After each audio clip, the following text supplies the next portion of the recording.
Hello everyone. आज हम बात करेंगे क्लास 11th की सेकंड बुक का जो टॉपिक है वो कौन सा है, प्रॉपर्टीज़ ऑफ बल्क मैटर। तो प्रॉपर्टीज़ ऑफ बल्क मैटर की हम बात करने जा रहे हैं आज। तो आज के टॉपिक में हम डिस्कस करेंगे बल्क मैटर के बारे में। ठीक है, तो सबसे पहले जो टॉपिक है उसका वो है इलास्टिसिटी। तो पहले मैं टॉपिक का नाम डालता हूँ, properties of bulk matter. Bulk matter के बारे में बात करेंगे, यानी कि हम किसके बारे में बात करेंगे, बल्क मैटर के बारे में बात करेंगे। तो सबसे पहले जो टॉपिक है इसका वो क्या है, वो है इलास्टिसिटी। किसमें है, इलास्टिसिटी। तो इलास्टिसिटी एक प्रॉपर्टी थी बॉडी में जिससे वो क्या करती है, अपना जो साइज, अपना शेप होती है रिटेन कर सकती है। सपोज जैसे ये हमारे पास क्या है, ये स्प्रिंग है। पहले आप हल्का सा एग्जाम्पल देख लो, ये स्प्रिंग है। अगर हम इसको स्ट्रेच करेंगे तो सपोज यहाँ से यहाँ पहले ये कितना था, ये x तक था और ये थोड़ा क्या हो गया, x प्लस वाई स्ट्रेच हो गया। ठीक है, अब इसमें कौन सी फोर्स लगेगी, रिस्टोरिंग फोर्स लगेगी। क्या लगेगी, रिस्टोरिंग फोर्स लगेगी। क्या लगेगी, रिस्टोरिंग फोर्सेस लगेगी। तब जब रिस्टोरिंग फोर्सेस लगेगी क्या होगा, जब रिस्टोरिंग फोर्सेस लगेगी तो ये स्प्रिंग बैक आ जाएगा। क्या आ जाएगा, बैक आ जाएगा। ठीक है, तो अपनी ओरिजिनल पोजीशन में ये बैक आ चुका है, यानी कि सेम एक्स में आ चुका है। तो ठीक है, इसी प्रॉपर्टी को हम क्या कहते हैं, इलास्टिसिटी, जिससे क्या कर सकती है, कोई जो ऑब्जेक्ट है अपना शेप दोबारा से रिगेन कर सकती है। ठीक है, आसान भाषा में रबड़ बैंड तो देखा ही होगा, तो आप उसको खींचते हो और फिर वो अपने पोजीशन में दोबारा आ जाता है। तो वो कौन सी फोर्सेस लगती है, वो है रिस्टोरिंग फोर्स के बारे में बात करेंगे। ठीक है, तो आज हम बात करेंगे किसकी, इलास्टिसिटी। और इलास्टिसिटी में सबसे पहले जो पुराना कॉन्सेप्ट था, हुक्स लॉ, मैं बता रहा हूँ मैं आपको, हुक्स लॉ का जो पुराना कॉन्सेप्ट था वो कैसा था। तो अगर हम बात करेंगे हुक्स लॉ की, ठीक है, तो हुक्स लॉ देखो क्या था। हुक्स लॉ ही बहुत इंपॉर्टेंट लॉ है। ठीक है, हुक्स लॉ के बारे में बात करेंगे, हुक्स लॉ के बारे में बात करेंगे। ठीक है, तो हुक्स लॉ के जो ओल्ड थ्योरी थी, ओल्ड जो कॉन्सेप्ट था वो था extension is directly proportional to load. ठीक है, तो एक्सटेंशन क्या होगा, डायरेक्टली प्रोपोर्शनल किसका होगा, लोड का। तो आपने देखा होगा स्प्रिंग बैलेंस तो देखा ही होगा, जिससे क्या करते हैं, वेट मेजरमेंट करते हैं। ठीक है, तो यहाँ पे हमने क्या करते हैं, वेट को लटकाते हैं। सपोज यहाँ पे वेट को लटकाते हैं तो इससे क्या होगा, इससे क्या होगा, एक्सटेंशन होगा। क्या होगा, एक्सटेंशन। और एक्सटेंशन जितना होगा वो किसके बराबर होगा, लोड के बराबर होगा। तो सपोज ये अगर 2 kg का है तो ये रीडिंग शो कर देगा कितना, तो यहाँ पे 2 kg शो कर देगा। क्या कर देगा, 2 kg शो कर देगा। तो वही स्प्रिंग बैलेंस वाला एक एग्जांपल है किसका, हुक्स लॉ का। तो आज का जो टॉपिक है वो है इलास्टिसिटी। और इलास्टिसिटी में हुक्स लॉ को डिस्कस तो करना पड़ेगा, ये बहुत इंपॉर्टेंट टॉपिक है, क्योंकि इसमें क्या करता है, साइज रिगेन, एक्सटेंशन होता है, फिर एक्सटेंशन के बाद फिर से कंप्रेस हो जाता है। ठीक है, जैसे लोड रिमूव हो गया तो क्या हो जाएगा, जो ऑब्जेक्ट है वो दोबारा सा, अगर जैसे ऑब्जेक्ट को हमने फिट कर दिया, ठीक है, तो वो एक्सटेंशन होगा स्प्रिंग में, और जैसे ही उसको निकाल देंगे फिर अपना कंप्रेस हो जाएगा अपनी पोजीशन में। ठीक है, तो इसको हम हुक्स लॉ बोलते हैं। ठीक है, तो आज के कॉन्सेप्ट के हिसाब से जो हुक्स लॉ है, हुक्स लॉ आज के कॉन्सेप्ट के हिसाब से क्या है, stress is directly proportional to strain. Hooke's law देखो कैसा है, हुक्स लॉ क्या बोलते हैं, मॉडर्न कॉन्सेप्ट है जो उसका, मॉडर्न कॉन्सेप्ट के बारे में बात करेंगे। ठीक है, तो स्ट्रेस तो सुना ही होगा आपने, stress is directly proportional to strain. ठीक है, इंग्लिश डिक्शनरी में अगर आपका दोनों का मीनिंग देखोगे तो दोनों का मीनिंग क्या होता है, खिंचाव होता है। क्या होता है, खिंचाव होता है। स्ट्रेस हो गया, स्ट्रेस इन माइंड, स्ट्रेन का होता है, कभी भी नस खिंच जाती है आपकी, ठीक है, पैरों की, तो स्ट्रेन। तो पर यहाँ पे जो कॉन्सेप्ट है उसको मैं ढंग से समझाऊंगा, स्ट्रेस क्या होता है। ठीक है, तो सबसे पहले बात करेंगे हम किसकी, स्ट्रेस के बारे में बात करेंगे। ठीक है, तो स्ट्रेस क्या होता है पहले बताओ। तो हुक्स ने कहा था जितना स्ट्रेस होगा उतना क्या होगा, स्ट्रेन होगा। ठीक है, तो देखो हमारे पास क्या है, स्ट्रेस की डेफिनेशन क्या है, स्ट्रेस क्या होता है, restoring force per unit area. ठीक है, तो restoring force per unit area यानी कि फोर्स अपॉन रिस्टोरिंग फोर्स है। ऐसे प्रेशर का भी तो होता है स्ट्रेस, फोर्स अपॉन एरिया तो प्रेशर का भी होता है, पर यहाँ पे क्या है, रिस्टोरिंग फोर्स से सारी, फोर्स का नेचर कैसा है, रिस्टोर करने वाला नेचर है। ठीक है, तो उसकी यूनिट क्या होगी, न्यूटन पर metre square the unit of stress. समझ में आ गया स्ट्रेस किसे बोलते हैं। तो ये आ गया हमारा स्ट्रेस। तो ये समझ में आने के बाद हम पढ़ेंगे स्ट्रेन के बारे में डिस्कस करेंगे। क्या करेंगे? स्ट्रेन के बारे में डिस्कस करेंगे। ठीक है, तो स्ट्रेन आपको पता ही है, यानी कि हमारे पास क्या होगा? डायमेंशन का चेंज होगा। क्या होगा? डायमेंशन का चेंज होगा। ठीक है, तो हम बात करेंगे किसकी? पहले इसको मिटा देते हैं, इसको हम रब कर लेते हैं। ठीक है, तो स्ट्रेस समझ में आ गया। तो स्ट्रेन मैं यहाँ पे समझा रहा हूँ बगल में। ठीक है, तो अगर स्ट्रेन आपको समझ में आ गया, अब स्ट्रेन को समझाता हूँ आपको। ठीक है, तो स्ट्रेन इक्वल्स टू क्या जाएगा? स्ट्रेन इक्वल्स टू, देखो स्ट्रेन क्या होता है? चेंज इन डायमेंशन, ठीक है, टू इट्स ओरिजिनल डायमेंशन। ठीक है, यानी कि डायमेंशन का चेंज होना। ठीक है, तो सपोज हमारे पास क्या, जैसे एक एग्जांपल मैं देता हूँ आपको। हमारे पास क्या है? चेंज इन, अगर हमारे पास क्या है? लेंथ, चेंज इन लेंथ क्या है? चेंज इन लेंथ हमारे पास क्या है? चेंज इन लेंथ जो होगी और upon original length, original length की बात करेंगे, ओरिजिनल लेंथ की बात करेंगे। ठीक है, तो हमारे पास क्या हुआ? देखो थोड़ा यहाँ पे लिख देता हूँ। चेंज इन लेंथ हमारे पास क्या? एल है, और ओरिजिनल लेंथ क्या होगी? एल है। तो ओरिजिनल लेंथ ये है और चेंज इन लेंथ, यानी कि आपको डायमेंशन चेंज हुआ। तो दोनों की यूनिट क्या होती है? मीटर, और इसकी भी क्या होगी? मीटर। तो मीटर से मीटर कैंसिल, तो स्ट्रेन की क्या होगी? स्ट्रेन की कोई भी यूनिट नहीं होगी। तो यानी कि ऐसा यूनिट क्या हो जाएगी? स्ट्रेन की क्या हो जाएगी? ऐसा यूनिट नो यूनिट। क्या होगी? No unit. और इसका क्या होगा? इसका क्या होगा? न्यूटन पर मीटर स्क्वायर, और उसमें क्या हो जाएगी? डाइन, सीजीएस में जाएगी डाइन सेंटीमीटर स्क्वायर। ये तो होगा। ठीक है, डायमेंशन निकाल दे, इसकी डायमेंशन एनालिसिस भी कर लेते हैं। डायमेंशनल एनालिसिस, तो फोर्स का पता है आपको, मास इंटू एक्सेलरेशन। तो मास इंटू एक्सेलरेशन अपॉन ये क्या जाएगा? एरिया का क्या होता है? L square. तो ये कितना जाएगा? एम, ऊपर जाके एल माइनस वन। देखो ना, ऊपर टू चले जाएगा, यहाँ पे वन है ना, ये वन है, और ऊपर माइनस टू हो तो माइनस वन नहीं जाएगा, तो माइनस वन टी माइनस, जो प्रेशर का होता है सेम वही इसका डायमेंशन होता है, वही इसकी ऐसा यूनिट होती है। ठीक है, तो ये हमारे पास क्या आ गया? स्ट्रेस और स्ट्रेन के बारे में बात हो गई। समझ गए? एक कॉमन सी भाषा में बताता हूँ आपको। ये देखो हमारे पास क्या है? अगर स्ट्रेस होगा तो स्ट्रेस में क्या होगा? फोर्स पर यूनिट एरिया लगेगा। क्या लगेगा? Force per unit area, that is called stress. ठीक है, और अगर हम बात करेंगे स्ट्रेन की, स्ट्रेन में डायमेंशन चेंज होती है। अगर हमारे पास चेंज इन डायमेंशन, सपोज ये एल हुआ, जैसे हमारे पास कोई रॉड हो, अगर हम उसको मेल्ट कर दिया, क्या कर दिया? मेल्ट कर दिया, तो वो मेल्ट होने के बाद क्या होगा? उसकी लेंथ चेंज होगी। तो ओरिजिनल लेंथ से कुछ ना कुछ लेंथ चेंज हुई, तो यानी कि change in length upon original length को हम, यानी कि हम क्या कर सकते हैं? लॉन्गिट्यूडनल स्ट्रेन बोल सकते हैं, क्योंकि लेंथ का चेंज हो रहा है। वैसे ही डिफरेंट पार्ट होते हैं इसके। लॉन्गिट्यूडनल होगा, वॉल्यूमेट्रिक स्ट्रेन होगा, ठीक है, शेयर स्ट्रेन होगा। तो इस तरह से हम टॉपिक को डिस्कस करेंगे आगे। ठीक है, तो आगे पढ़ते हैं उसको, टॉपिक को। तो इतना समझ में आ गया? स्ट्रेस और स्ट्रेन समझ में आ गया ना? स्ट्रेस और स्ट्रेन का ही फंडा है पूरा। अब देखो स्ट्रेस और स्ट्रेन को और डीपली पढ़ेंगे तो ये पूरा क्लियर हो जाएगा मामला। ठीक है, इसका तो मैं इसको रब करता हूँ। तो देखो इतना नोट कर लो। ठीक है, अभी मैं और अच्छे ढंग से आपको समझाऊंगा। ठीक है,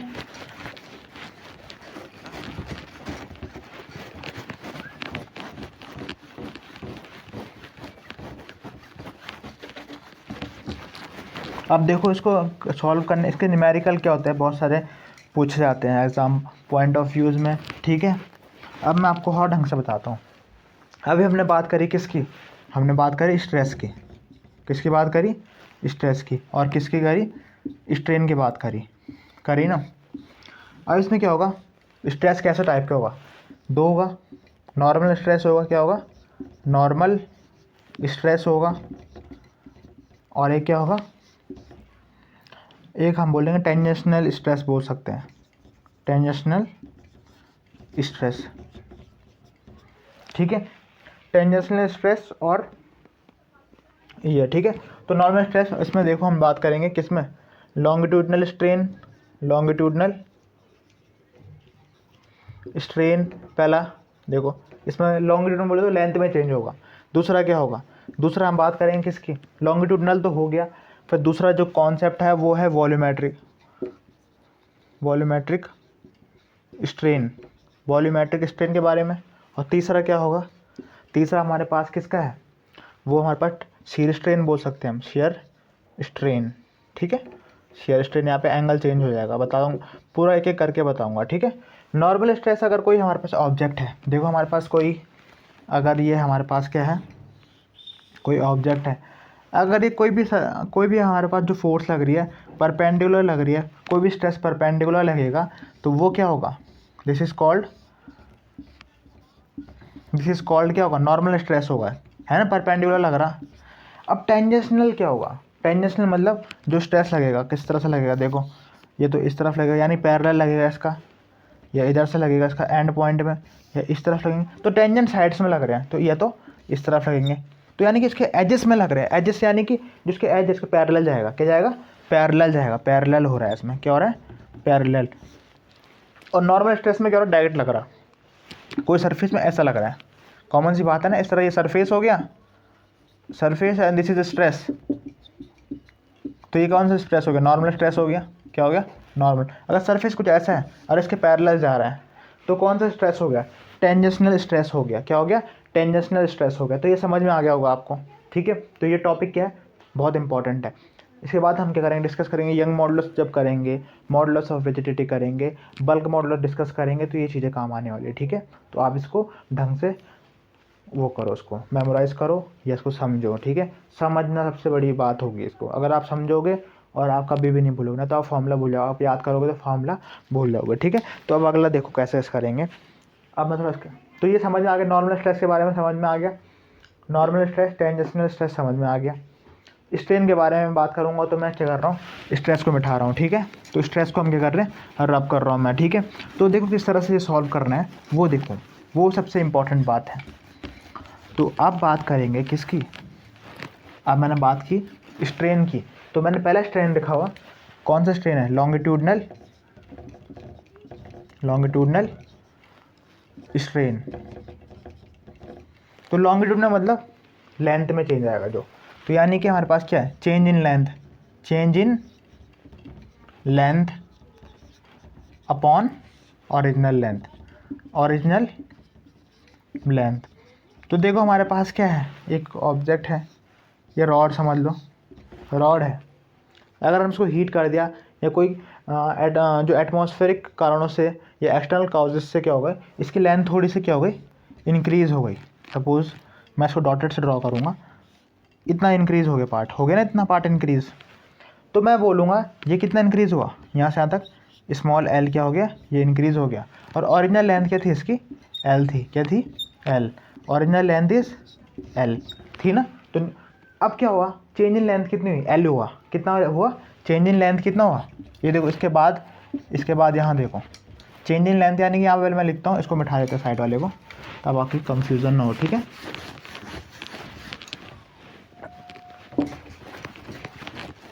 ठीक है, तो देखो चेंज इन लेंथ यानी कि small L upon capital L, इस तरह से हम कर सकते हैं। ठीक है, अब बात करेंगे किसकी, वॉल्यूमेट्रिक स्ट्रेन की बात करेंगे, किसकी बात करेंगे, वॉल्यूमेट्रिक स्ट्रेन के बारे में बात करेंगे। तो ये समझ में आ गया लॉन्गिट्यूडनल स्ट्रेन। अब बात करेंगे किसकी, वॉल्यूमेट्रिक स्ट्रेन। ठीक है, तो वॉल्यूमेट्रिक स्ट्रेन में क्या होगा, वॉल्यूम चेंज होगा ना। सपोज हमारे पास जो वॉल्यूम है वो डेल वी चेंज हुआ, और ओरिजिनल हमारे पास क्या था, वी था, ओरिजिनल वॉल्यूम क्या था, ये ओरिजिनल वॉल्यूम है। ठीक है, और अगर हम बात करेंगे किसकी, तो ये अगर हमारे पास क्या है, चेंज इन वॉल्यूम के बारे में बात करेंगे। तो ठीक है, change in volume upon original volume. Suppose क्या है हमारे पास, क्या है ये, हमारे पास क्या है, कोई वॉल्यूम है, कोई बॉल है, कोई स्पेयर है, या कोई वाटर बॉल है। ठीक है, इसका वॉल्यूम वी है। अब उसका वॉल्यूम क्या हुआ, थोड़ा कंप्रेस हो गई। ठीक है, तो वो कितना हो गया, चेंज हो गया ना वॉल्यूम, तो यानी कि ये क्या हो गया, डेल वी का चेंज आया, टोटल क्या आया, डेल वी का चेंज आया। तो ये जो वॉल्यूमेट्रिक स्ट्रेन है यानी किससे रिलेटेड है, ये वॉल्यूम से रिलेटेड है, और वो किससे है, लॉन्गिट्यूडनल स्ट्रेन, वो लेंथ से है डिपेंड, वो लेंथ पे डिपेंड है, और ये किस में डिपेंड है, वॉल्यूमेट्रिक में डिपेंड है। तो ये समझ में आ गया वॉल्यूमेट्रिक क्या होता है और लॉन्गिट्यूडनल क्या होता है। स्ट्रेन समझ में आ गया ना, स्ट्रेस भी समझ में आ गया, स्ट्रेन भी समझ में आ गया। अब बात करेंगे हम किसकी, अब हम बात करेंगे शेयर स्ट्रेन की।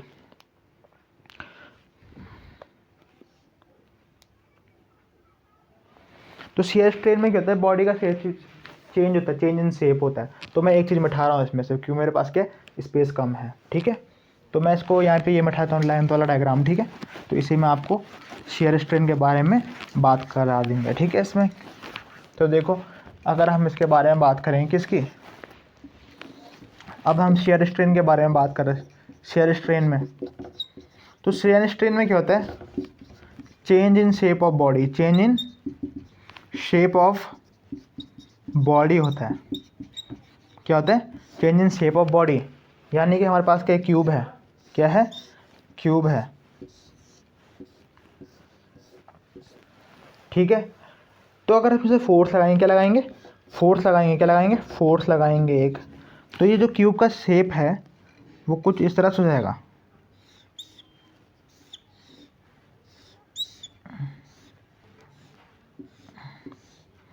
तो यानी कि हमारा क्या होगा, यहाँ पे थीटा एंगल से ये चेंज हो गया, क्या हो गया, थीटा एंगल से ये चेंज हुआ।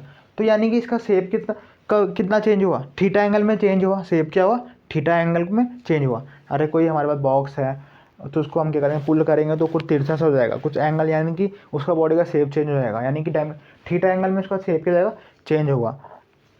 सपोज बॉडी इंक्लाइंड हो गई, पहले कितने में थी, 90 में थी, फोर्स लगाया, तो फोर्स लगाया क्या हो गई, वो 60 में इंक्लाइंड हो गई, ठीक है। तो ये किसका पार्ट है, शेयर स्ट्रेन का पार्ट है। शेयर स्ट्रेन में क्या होता है, थीटा एंगल की बात होगी। तो देखो, अब मैं इसमें बता रहा हूँ शेयर स्ट्रेन में, देखो यंग मॉडुलस तो सुना होगा आपने। तो यंग मॉडुलस जो होता है, पहले आप इसी में इतना ही देखो, मैं पूरा बताना। यंग मॉडुलस होगा, मॉडुलस जो होगा वो किस पर डिपेंड होगा, वो होगा लॉन्गिट्यूडनल स्ट्रेन में। और बल्क मॉडुलस जो होगा, बल्क मॉडुलस होगा, बल्क मॉडुलस की बात अगर हम करेंगे तो बल्क मॉडुलस किस में डिपेंड होगा, वॉल्यूम में डिपेंड होगा। और मॉडुलस ऑफ रिजिडिटी के बारे में बात करेंगे, किसके बारे में, मॉडुलस ऑफ रिजिडिटी के बारे में बात करेंगे। तो उसमें क्या होगा, तो उसमें शेयर स्ट्रेन होगा। तीनों चीज़ समझ में आ गई। अगर लॉन्गिट्यूडनल की बात करेंगे तो वो यंग में ज़्यादा होगा, यंग मॉडुलस, यानी चेंज इन लेंथ, समझ जाना। बल्क की बात करेंगे, बल्क मतलब लिक्विड वाली कुछ चीज़ है, वॉल्यूम चेंज होगा, क्या होगा, वॉल्यूम चेंज होगा। और ये क्या है, शेयर स्ट्रेन है, क्या है, शेयर स्ट्रेन, यानी कि किस में डील करेगा, मॉडुलस ऑफ रिजिडिटी में डिपेंड करेगा, ठीक है। तो अब हम बात करेंगे किसकी, इतना समझ में आ गया आपको। तो स्ट्रेन्स क्या है, तीनों टाइप के स्ट्रेन्स क्या है, ऑल आर डायमेंशनलेस। तो तीनों जो स्ट्रेन होंगे वो क्या होंगे, डायमेंशनलेस होंगे, क्योंकि इनकी यूनिट होगी नहीं, कट जाएगा, मीटर से मीटर कैंसिल, वॉल्यूम का मीटर क्यूब होता है, मीटर क्यूब से मीटर क्यूब कैंसिल, और थीटा से theta cancel, that is radian से रेडियन कैंसिल, ठीक है। तो ये चीज़ें हमारे पास क्या है, ये बेसिक कॉन्सेप्ट है। तो आगे स्टार्ट करते हैं, ठीक है। तो इसको रब कर लेते हैं। तो ये समझ में आ गया, तो इसको बैठा देते हैं। सबसे पहले बात करेंगे किसकी, अब यंग मॉडुलस के बारे में बात करेंगे, क्या करेंगे, यंग मॉडुलस के बारे में बात करेंगे। तो मैं इसको रब करता हूँ। अब हम किसकी बात कर रहे हैं, अब हम बात करेंगे किसकी, देखो अब हम बात करने जा रहे हैं किसकी, यंग मॉडुलस के बारे में। क्या बात करने जा रहे हैं, यंग मॉडुलस के बारे में, मॉडुलस। तो यंग मॉडुलस फॉर वाई से डोंट करेंगे, इस तरह शेप होता है। हमारे पास कोई रॉड है, क्या है, रॉड है, मैंने अभी बताया था रॉड वाला एग्जाम्पल। और ये रॉड है सपोज, ये किसी एक्सटर्नल फैक्टर से इसकी जो लेंथ है वो क्या हो गई, इंक्रीज़ हो गई, क्या हो गई, इंक्रीज़ हो गई। तो देखो हमारे पास क्या है, ये एल है, ये ओरिजिनल लेंथ कितनी थी इसकी, एल थी, ठीक है। ये तो चेन देखने को मिल रहा है इसमें, ठीक है। इस तरह से हमारे कोई रॉड है, राउंड रॉड है इसकी, गोल रॉड है, ठीक है। अब क्या बोलेंगे, यंग मॉडुलस। तो यंग मॉडुलस जनरली क्या होता है, वायर्स में होता है, स्ट्रेचिंग ऑफ वायर्स। कभी पुल देखा हुआ, पुल सस्पेंशन ब्रिजेस जो होते हैं, उसमें अगर आपने यंग मॉडुलस पढ़ा है तो आप सस्पेंशन ब्रिज के बारे में जान सकते हो, किस तरह से उनकी इलास्टिसिटी होती है। तो देखो इसको हम बोलेंगे, देखो नॉर्मल स्ट्रेस अपॉन, देखो अपॉन क्या होगा, अपॉन लॉन्गिट्यूडनल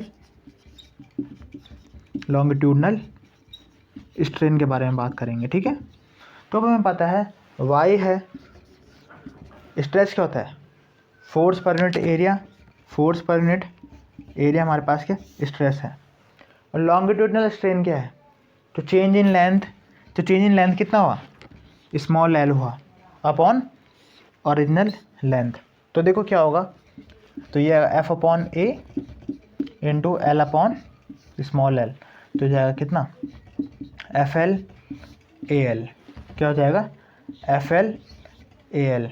ठीक है, सॉरी एल तो इसमें कैपिटल है ना ऊपर वाला, तो इसमें भी, तो ये हमारे पास क्या रहा? पूरा यंग मॉडुलस की वैल्यू आ गई। क्या आ गई? पूरी यंग मॉडुलस की वैल्यू आ गई। अब एरिया, तो क्रॉस सेक्शन एरिया क्या है? एरिया क्या है? क्रॉस सेक्शन एरिया राउंड है, तो पाई आर स्क्वायर होगा। क्या होगा? पाई आर स्क्वायर आएगा। तो देखो, तो हम क्या कर देंगे, इसको हम कर दें F L pi R square L. तो ये हमारे पास क्या है? यंग मॉडुलस का फॉर्मूला आ गया। क्या आ गया? यंग मॉडुलस का फॉर्मूला आ गया। तो है ना इजी काफ़ी, इससे रिलेटेड कोई दिक्कत तो नहीं है टॉपिक में। ठीक है, तो इस तरह से हम क्या करेंगे, अपना यंग मॉडुलस को निकाल देंगे, कितना स्ट्रेस हुआ वायर पे। ठीक है, तो ये किसका होगा? यंग मॉडुलस के बारे में हो गया। अब इसके बाद किसके बारे में बात करेंगे, बताओ कौन सा होगा टॉपिक? इसके बाद क्या होगा? बल्क मॉडुलस के बारे में ही डिस्कस करेंगे। पर एक क्वेश्चन हम क्या कर लेते हैं, यंग मॉडुलस का कर लेंगे, ताकि हमारा कॉन्सेप्ट क्या जाए, क्लियर हो जाए। ठीक है, तो मैं आपको क्वेश्चन लिख के दे रहा हूँ। अब हमारे पास जो क्वेश्चन है वो है, wire increases by 10⁻³ of its length when a stress of 10⁸ newton पर metre square is applied on it. Simple से क्वेश्चन क्या है, यंग मॉडुलस निकालना है। तो यंग मॉडुलस क्या लिख पता है आपको? Stress upon strain. ठीक है, अभी longitude normal stress upon longitudinal strain, तो यहाँ पे स्ट्रेस अपॉन स्ट्रेन लिख दो कॉमन सी भाषा में। तो ये क्या जाएगा? तो देखो स्ट्रेस कितना है हमारे पास, increases by 10⁻³ when the stress of 10⁸, तो स्टेट कितना है? स्ट्रेस 10⁸ है, और यानी increases by length 10⁻³ is a strain. तो आंसर क्या है? 10⁵ आ जाएगा। ठीक है, तो स्ट्रेस की यूनिट क्या होती है? न्यूटन पर मीटर स्क्वायर। क्या होती है? न्यूटन पर मीटर स्क्वायर। इसकी क्या होती है? 9 यूनिट होती है। क्या होती है? 9 यूनिट। तो यंग मॉडुलस का जो आंसर आएगा न्यूटन मीटर पर स्क्वायर आएगा। ठीक है, इस तरह से क्या करना है, न्यूमेरिकल करना है। तो न्यूमेरिकल ये थोड़ा इजी क्वेश्चन, इजी न्यूमेरिकल है। कभी कभी आपको क्या होता है, क्वेश्चन में स्ट्रेस निकालना पड़ता है पहले। अगर आपको स्ट्रेस गिवन ना हो तो स्ट्रेस के लिए क्या फॉर्म लगाना पड़ेगा आपको? Stress equals to force upon area. अब एरिया किस तरह से हो? राउंड एरिया, तो हमारे पास वायर का एरिया होगा, तो पाई आर स्क्वायर लग जाएगा। कभी कभी हमें क्वेश्चन में रेडियस दी रहती है। ठीक है, तो कभी कभी बात अगर ये चीज़ें, अगर स्ट्रेस गिवन ना हो, स्ट्रेन गिवन ना हो, तो हमें क्या निकालना पड़ता है। यानी कि लेंथ का चेंज होगा, तो लेंथ आपको गिवन होगी, तब आपका जाके लास्ट में क्या निकलेगा? यंग मॉडुलस निकलेगा। ठीक है, तो ये किसके बारे में बात हो गई? यंग मॉडुलस के बारे में बात हो गई। इसके बाद हम बात करेंगे किसकी? बल्क मॉडुलस के बारे में बात करेंगे। ठीक है,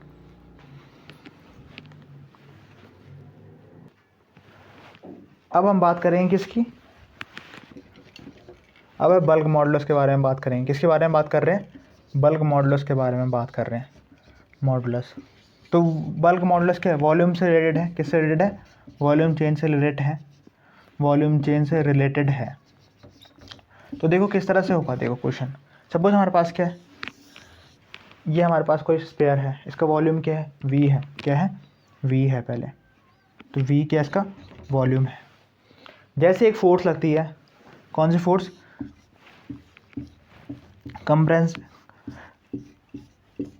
कंप्रेसिव फोर्स लगती है। क्या लगती है? कंप्रेसिव फोर्स लगती है। तो उसका जो वॉल्यूम होता है वो चेंज होता है v माइनस डेल वी। तो चेंज इन वॉल्यूम, पहले उसका वॉल्यूम v था, अब यानी कि चेंज कितना हुआ? डेल वी चेंज हुआ। तो यानी कि ओरिजिनल से कितना चेंज हुआ? v माइनस डेल वी, ये तो चेंज हुआ, डेल वी तो चेंज हुआ वॉल्यूम। ठीक है, तो टोटल चेंज क्या होगा? v minus del V the total change. अब बल्क मॉडुलस क्या है? बल्क मॉडुलस क्या है? वॉल्यूम से रिलेटेड क्या है? फिनोमिना है। ठीक है, किससे रिलेटेड है? वॉल्यूम से लेकर फिर। तो हम बात करेंगे किसकी? बल्क मॉडुलस की बात करेंगे तो हम बोलेंगे तो के से डिनोट करते हैं। किससे डिनोट करते हैं? के से डिनोट करेंगे। नॉर्मल, नॉर्मल तो हर जगह आ रहा है ना, नॉर्मल स्ट्रेस अपॉन कौन सा? Volumetric strain. इतना समझ में आ गया? तो देखो नॉर्मल स्ट्रेस कितना होगा? Force upon area. ठीक है, और जो चेंज इन वॉल्यूम होगा वो कितना होगा? Del V upon V, del V तो चेंज हुआ, और नेगेटिव क्या है, जो कंप्रेसिंग फोर्स लग रही है इसमें, उसकी वजह से क्या हो रहा है, नेगेटिव साइन आया। जितनी ज़्यादा कंप्रेसिंग फोर्स लगेगी उतना ज़्यादा क्या होगा, ये नेगेटिव होगा। ठीक है, तो ये कितना हो जाएगा, एफ अपॉन ए और वी डेल वी। तो ये चीज़ें हमारे पास क्या आ गई, ये हमारे पास क्या आ गई, ये हमारे पास के की वैल्यू आ गई, क्या आ गई, के की वैल्यू आ गई। तो यही हमारे पास क्या है, ए डेल वी। और देखो हमारे पास क्या, ए की वैल्यू हमने फोर्स पर यूनिट एरिया को हमने क्या लिख दिया, प्रेशर के इक्वल लिख दिया। फोर्स पर यूनिट एरिया को हम क्या लिख सकते हैं, इसमें प्रेशर के इक्वल लिख सकते हैं। तो ये जगह P V upon del V. तो ये क्या आ गया हमारे पास, तो ये हमारे पास क्या है, कंप्रेसिव, देखो K is a bulk modulus वाला टॉपिक है, के फॉर बल्क मॉडुलस। तो बल्क यानी कि normal stress F upon A, volumetric strain कितना होगा, डेल वी अपॉन वी, और ये F upon A V del V, और एफ अपॉन ए किसके इक्वल होगा, प्रेशर के इक्वल होगा, वी अपॉन डेल वी। तो ये क्या हो गया हमारे पास, बल्क मॉडुलस आ गया। और रेसिप्रोकल ऑफ कंप्रेसिबिलिटी क्या होती है, कंप्रेसिबिलिटी क्या होती है, रेसिप्रोकल ऑफ बल्क मॉडुलस। ठीक है, अगर क्या होगा, बल्क मॉडुलस ज़्यादा होगा तो कंप्रेसिबिलिटी क्या होगी, कम होगी, और कंप्रेसिबिलिटी ज़्यादा होगी तो बल्क मॉडुलस क्या होगा, कम होता है। दोनों एक दूसरे के क्या है, इन्वर्सली प्रोपोर्शनल है। तो ये समझ में आ गया, बल्क मॉडुलस कौन सा फिनोमिना है, चेंज इन वॉल्यूम वाला फिनोमिना है, normal stress upon volumetric strain के बारे में ये डिस्कस कर दिया हमने। ठीक है, तो अब हम अगला टॉपिक की बात करेंगे, किसकी, इसकी यूनिट भी लिख दो, यूनिट क्या होगी, इसकी तो 9 यूनिट होती है, क्या होती है, 9 यूनिट, और इसकी क्या होती है, न्यूटन पर मीटर स्क्वायर। ठीक है, तो ये हमारे पास टॉपिक हो गया। अगला करेंगे कौन सा, मॉडुलस ऑफ रिजिडिटी। ठीक है, अब देखो मैंने इसमें डायग्राम तो बना दिया है। देखो मॉडुलस ऑफ रिजिडिटी क्या होता है, ईटा से डिनोट करेंगे, किससे डिनोट करेंगे, ईटा से डिनोट करेंगे। टेंजेंशनल स्ट्रेस अपॉन शेयर स्ट्रेन। तो टेंजेंट मैंने बताया था आपको, टेंजेंट वाला स्ट्रेस कैसा लगता है, पैरेलल लगता है ना, पैरेलल, और पैरेलल की वजह से क्या हो जाएगा, इसका जो शेप है थोड़ा चेंज हो जाएगा। शेयर स्ट्रेन की बात हो रही है, तो शेयर स्ट्रेन में क्या हो रहा था, शेप चेंज हो रहा था। तो यानी कि हम बोलेंगे टेंजेंट स्ट्रेस हमारे पास क्या है, फोर्स पर यूनिट एरिया, ये तो हो रहा है फोर्स पर यूनिट एरिया, और स्ट्रेन कितना हो गया, थीटा, क्या हो गया, थीटा हो गया। तो मैं एक बार कंफर्म कर लूँ उसको। ठीक है, एफ अपॉन ए और ये थीटा, बहुत सही है। ठीक है, तो देखो हमारे पास जो थीटा की वैल्यू होगी, टेन थीटा ले लेंगे, tan theta equal to perpendicular upon base. तो देखो हमारे पास क्या है, पहले ये डायग्राम समझो, हमारे पास क्या है, थीटा से एंगल से क्या हो, चेंज हुआ, अब ये थीटा एंगल में शिफ्ट हो गया, टिल्ट हो गया। तो यहाँ पे परपेंडिकुलर अपॉन बेस लगेगा, तो यानी कि परपेंडिकुलर अपॉन बेस, तो यानी कि हमारे पास क्या हो सकता है, ये बेस हो जाएगा, perpendicular is L by x. ठीक है, ये कंफर्म एक्स बाई एल होगा, सॉरी एक्स बाई एल, ये इसका, ये इसमें एंगल है ना, तो एंगल वाले में बेस होता है ना, एंगल में क्या होता है, बेस होता है। तो ठीक है, ध्यान रखना, ठीक है इसको। तो ये हो जाएगा एफ अपॉन ए, और थीटा की जगह पे एक्स अपॉन क्या हो सकता है, एल। तो ये कितना होगा total, F A L x. तो एफ एल ए एक्स हमारे पास क्या आ गया, मॉडुलस ऑफ रिजिडिटी आ गया, क्या आ गया, मॉडुलस ऑफ रिजिडिटी आ गया। तो ये डायग्राम समझ में आ गया। ठीक है, तो उसकी यूनिट भी क्या होती है, न्यूटन पर मीटर स्क्वायर। तो तीनों यूनिट क्या है, न्यूटन पर मीटर स्क्वायर है। ठीक है, तो ये हमारे पास क्या हो गया, इसका कॉन्सेप्ट ख़त्म हो गया। ठीक है, ज़्यादा लंबा सा कॉन्सेप्ट तो है नहीं। ठीक है, इसकी यूनिट पास्कल है। तो ये चीज़ें आपको समझ में आ गई है ना, यंग मॉडुलस हो गया, मॉडुलस ऑफ रिजिडिटी हो गया, और बल्क मॉडुलस हो गया, स्ट्रेस और स्ट्रेन समझ में आ गया। तो इस पूरी वीडियो में आपको कुछ अगर बात मिस हो गया होगा तो इस डायग्राम को जरूर देखना, क्योंकि मॉडुलस ऑफ रिजिडिटी क्या है, इंपॉर्टेंट है। देखो कौन कौन से टॉपिक इंपॉर्टेंट है जो हमने पढ़े, वो डिस्कस कर लेते हैं लास्ट में। ठीक है, फिर इससे रिलेटेड न्यूमेरिकल भी आपको मैं कराऊंगा। ठीक है, तो वीडियो की लेंथ काफ़ी लंबी हो गई है, क्योंकि शॉर्ट वीडियोज़ में बहुत सारा डिस्क्रिप्शन देना है, तो उसके लिए मुझे ये करना पड़ेगा, मोस्ट ऑफ द जो टॉपिक है वो थोड़ा फास्टली कवर करने पड़ेंगे। तो देखो हमने आज क्या पढ़ा, आज के हाईलाइट देख लो। आज हमने पढ़ा सबसे पहले स्ट्रेस और स्ट्रेन के बारे में, क्या पढ़ा, स्ट्रेस और स्ट्रेन के बारे में पढ़ा। फिर हमने पढ़ा नॉर्मल स्ट्रेस, नॉर्मल स्ट्रेस, और इसके बाद क्या पढ़ा, टेंजेंशियल स्ट्रेस, टेंजेंशियल बोलते हैं स्ट्रेस। ठीक है, स्ट्रेन हमने बात की लॉन्गिट्यूडनल और वॉल्यूमेट्रिक और शेयर। ठीक है, तो सब में स्ट्रेन स्ट्रेन आया, लॉन्गिट्यूडिनल स्ट्रेन, वॉल्यूमेट्रिक स्ट्रेन और शेयर स्ट्रेन। ठीक है, फिर उसके बाद हमने क्या बात की, यंग मॉडुलस के बारे में बात की। किसके बारे में बात की, यंग मॉडुलस, यानी कि लेंथ से रिलेटेड वाला था जो। उसके बाद हमने की बल्क मॉडुलस किया। क्या किया, बल्क मॉडुलस किया। तो बल्क मॉडुलस के बाद हमने किया मॉडुलस ऑफ रिजिडिटी हमने आज सॉल्व किया। तो ठीक है, इससे रिलेटेड न्यूमेरिकल आपको भी करना है। ठीक है, प्रैक्टिस करना है और इसको अच्छी तरीके से प्रैक्टिस करना, और कॉन्सेप्ट सारा यही है। ठीक है, तो ये आपका इलास्टिसिटी वाला चैप्टर का लगभग 70% हो चुका है। इसके बाद प्रेशर होगा, प्रेशर के बाद हम पढ़ेंगे, प्रेशर के बाद विस्कोसिटी पढ़ेंगे। तो इस तरह से टॉपिक चलते रहेंगे। ठीक है, तो ये थोड़ा लेंथी चैप्टर है, तो मेरी वीडियो में बने रहना। ठीक है, थैंक यू।